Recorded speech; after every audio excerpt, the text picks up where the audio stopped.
All right, in this video, I'm going to attempt to explain what strength level means for all the monsters. So strength level is the pink stars that are by each of the monsters that are available. And currently in the game, it goes from 1 pink star to 5 pink stars. So even in high rank, you can see here, there's a Rathian that's 1 star. And then there's also a Rathian with 3 stars too. There's a Rompopolo here that's 5 stars. So what does the strength level mean? Well, the first thing it means is that the monster HP is different. So I've also verified this on my end by fighting a 1-star monster and then fighting a 5-star monster. And this guy on Reddit is claiming that Chotacabra 1-star, 8400 HP, and for each incremental star, 9500, 9600, 12k, and then 14k. Now that's a big difference. That's almost 2 times as much HP from 1-star to 5-star. So when you see these speedruns that are posting like sub 2 minutes, I would just be cautious in understanding like what are the modifiers on the monster, right? Is it a 1-star monster or are they fighting a 5-star monster?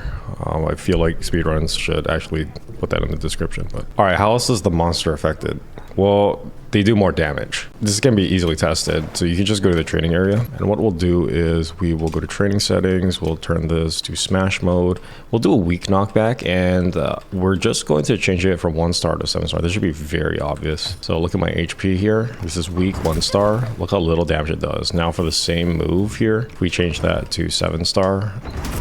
So what else does the strength level change for the monster? I strongly believe it changes the moveset frequency of the monster. So I'll give you an example here. So I was actually breaking down the moveset for Nu'Udra, and I was just using someone's post of their first playthrough on YouTube for the story Nu'Udra.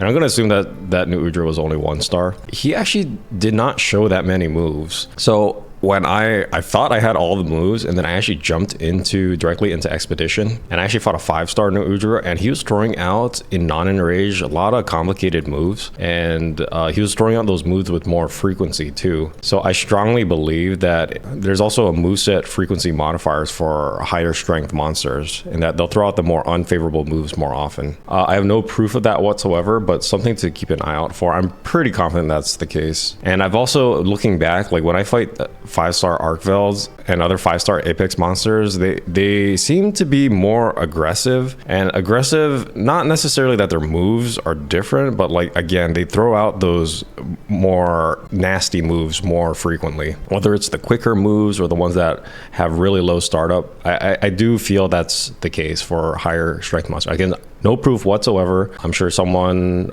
once they data mine the game, will be able to prove or disprove this, but that's just been my experience. All right, the last thing about strength that I'm speculating on is related to monster part HP. Now, if we go to Monster Hunter Wilds Kironico, they actually don't have that much data on HP values yet for the different modifiers, whether it's strength modifiers or tempered modifiers. And that kind of makes sense. The game just came out, right? It's only a week old. But we can actually go back to Monster Hunter World Kironico, and let's just throw up a Rathian here from Monster Hunter World. And you can see there's all these modifiers depending on multiplayer, depending on high rank, low rank, master rank, as well as quests. Even quests have different modifiers for the monster. So this is definitely a thing for Monster Hunter Wilds. The question is whether strength in Monster Hunter Wilds is going to be a modifier for the monster part HP. That's what I'm mostly concerned about, is the part HP. So you can see here, this is the part HP at base value for all the different parts on Rathian.